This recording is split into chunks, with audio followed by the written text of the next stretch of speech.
জয় গুরু বন্ধুরা, আমার চ্যানেলে বিউটিস কিচেনে আপনাদের সবাইকে স্বাগত। আজ আমি রান্না দেখাবো আলুর দম। শীতের সিজন, দেশে বাঁকুড়া জেলায় ঘুরতে এসে আমরা আলুর দম রান্না করছি উঠোনে, কাঠের উনুনে। দেখুন বন্ধুরা, এখানে কড়া বসিয়ে তেল দেওয়া হয়ে গেছে, এবার দিয়েছে।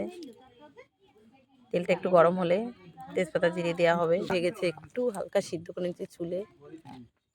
এই আলুটাকে দিয়ে দেবো। এখানে কড়া বসানো হয়ে গেছে, তেল গরম হচ্ছে, দিয়ে দেবো তেজপাতা,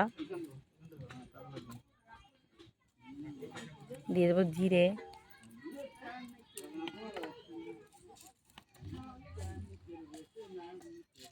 জিরে দেওয়া এবার একটু লাল হবে, জিরে তেজপাতাটা। এবার টমেটো দিয়ে দিচ্ছি, দিয়ে কেটে রেখে দিয়েছিলাম টমেটো।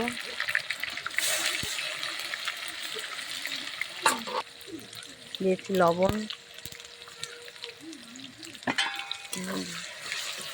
টমেটোটা একটু ভাজা হবে,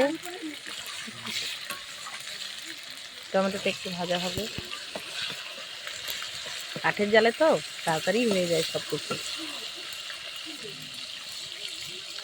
দিয়ে দেবো আদা বাটা,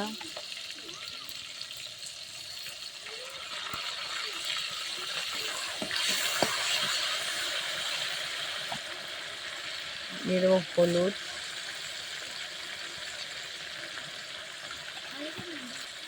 দিয়ে দেবো লঙ্কা। এটা গুঁড়ো লঙ্কাই করা হচ্ছে, তো এখানে এসে কোনো শিলে বাটা হচ্ছে না, গুঁড়ো লঙ্কাই করছি।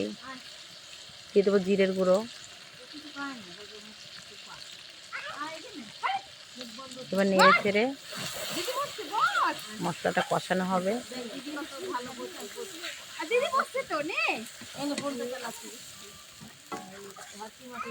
মশলাটা সুন্দর করে কষিয়ে নেব। এবার দিয়েছি দুটো কাঁচা লঙ্কা, দিয়ে দেবো একটু জল দিয়ে মশলাটাকে সুন্দর করে কষাবো। একটু নেড়ে চেড়ে মশলাটা একটু কষানো হবে সুন্দর। দেখুন বন্ধুরা, আমার মশলা কষানো হয়ে গেছে। আমি এবার সিদ্ধ করা যে আলুটাকে দিয়ে দেবো। হ্যাঁ, এভাবে আমি সব আলু দিয়ে দেবো। দেখুন, যত আলু সব দিয়ে দেবো। এভাবে আরও যে আলু আছে পুরো আলুটা আমি দিয়ে দেবো।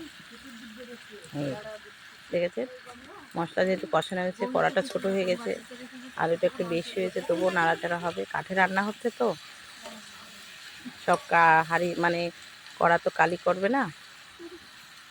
আলু কিন্তু সিদ্ধ হয়ে গেছে, এই নাড়তে নাড়তে আরও খেতে সুন্দর হয়ে যাবে আলুর দমটা। দেখুন বন্ধুরা, আলুর দম কষানো হয়ে গেছে, আলুর দমটা কষানো হয়েছে। এবার আমি জল দিয়ে দেবো আলুর দমে, একদম গায়ে মাখা রাখবো। কড়াটা ছোট তো, তাই একদম টাইটা হয়ে গেছে। জল দিয়ে দিচ্ছি, জল দিয়ে দিলাম।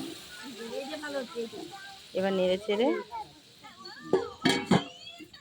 রাখবো একটু টক বগে। দেখুন কাঠের জালে রান্না হচ্ছে, কি সুন্দর জাল হচ্ছে, দেখেছেন? একটু নেড়ে চেড়ে টক বগে ফুটবে।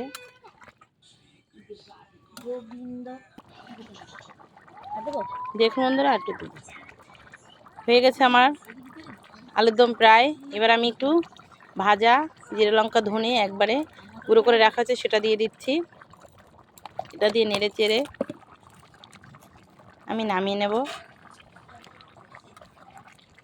এই যে আমার হয়ে গেছে, এবার নামিয়ে নিচ্ছি। আলুর দম হয়ে গেছে, আমি নামিয়ে নিচ্ছি। দেখুন কি সুন্দর হয়েছে, কালারটা দেখতেও কিন্তু হেভি লাগবে। তো এভাবে কিন্তু আপনারা আলুর দম করে খেয়ে আমাকে কিন্তু কমেন্টে জানাবেন আলুর দমটা খেতে কেমন হয়েছে। রুটিতে তো ভীষণই ভালো লাগবে। তো আমার এই রেসিপিটা যদি ভালো লেগে থাকে তাহলে please please please like share comment করতে কিন্তু ভুল করবেন না, আর সাবস্ক্রাইবটা করে দেবেন। জয় গুরু।